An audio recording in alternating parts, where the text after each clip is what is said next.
ക്ഷമിച്ചതിന്റെ പേരിൽ. എപ്പോഴാ ക്ഷമിക്കാന്നറിയോ? കൂട്ടുകാർ മുഴുവനും അത് ചെയ്യുമ്പോ അത് ചെയ്യാതെ പിടിച്ചു നിൽക്കണമെങ്കിൽ ക്ഷമ വേണ്ടി വരും. കൂട്ടുകാരികൾ മുഴുവനും തലയിലെ സ്കാഫ് ഊരിക്കളഞ്ഞ് മുടി കാണിച്ച് നടക്കുമ്പോ ഒരു പെണ്ണ് മാത്രം ഹിജാബ് ഇട്ട് നടക്കുമ്പോൾ അവൾക്ക് നല്ല ക്ഷമ വേണ്ടി വരും. കൂട്ടുകാർ മുഴുവനും ഗേൾഫ്രണ്ടുമായി നടക്കുമ്പോ എനിക്കതില്ല എന്ന് പറയുമ്പോ നീ മറ്റേതെങ്കിലും ജാതിയാണോ എന്ന് ചോദിക്കുന്നവരുണ്ട് ഇന്ന്. ഒരു പെൺകുട്ടിക്കൊരു ഗേൾഫ്രണ്ട് ഇല്ല എന്ന് പറയുമ്പോ നീ മറ്റേതെങ്കിലുമാണോ, സ്വർഗഭോഗിയാണോ എന്ന് ചോദിക്കുന്ന പെൺകുട്ടികളുണ്ട്.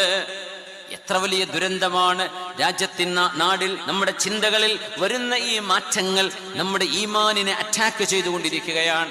ഈമാനിന്റെ മതിൽ വന്ന് ഇടിച്ചുകൊണ്ടിരിക്കുകയാണ്. അത്രക്ക് കടുത്ത ഈമാനുള്ളവർക്ക് മാത്രം പിടിച്ചു നിൽക്കാൻ കഴിയുന്ന കാലം തങ്ങൾ പറയുമായിരുന്നു, അജ്റുൽ ആമിലി ഫീഹിം കഅജ്രി 50. ആ കാലഘട്ടത്തിൽ അമല് ചെയ്യുന്ന ആളുകൾക്ക് അല്ലാഹു 50 ആളിന്റെ കൂലി കൊടുക്കും. അപ്പൊ സ്വഹാബികൾ ചോദിച്ചു, നബിയേ 50 മിൻഹും, ആ അവസാന കാലഘട്ടത്തിലെ അവരിൽപ്പെട്ട 50 ആളിന്റെ കൂലിയോ? ഖാല ലാ, അല്ല, 50 മിൻകും, നിങ്ങളിൽ 50 സ്വഹാബിന്റെ കൂലിയാണ് അന്ന് നിസ്കരിക്കുന്ന ഒരാൾക്ക്.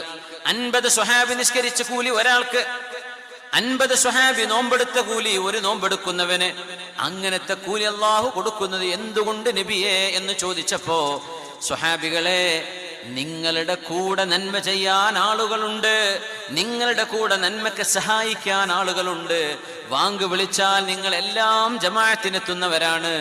എന്നാൽ ഇനിയൊരു കാലഘട്ടം വരും, നിസ്കരിക്കാൻ കൂടെ ഉള്ളവർ വരില്ല. ഒരാൾ ഒറ്റക്ക് പോയി നിസ്കരിക്കേണ്ടി വരും. നോമ്പെടുക്കാൻ ആളുകളില്ല കൂടെ, ഒറ്റക്ക് പോകേണ്ടി വരും. ഗേൾഫ്രണ്ട് ഇല്ലാത്തൊരു ബോയ് പോലുമില്ല, ഒറ്റക്ക് നടക്കുന്നവനായിരിക്കും അവര്.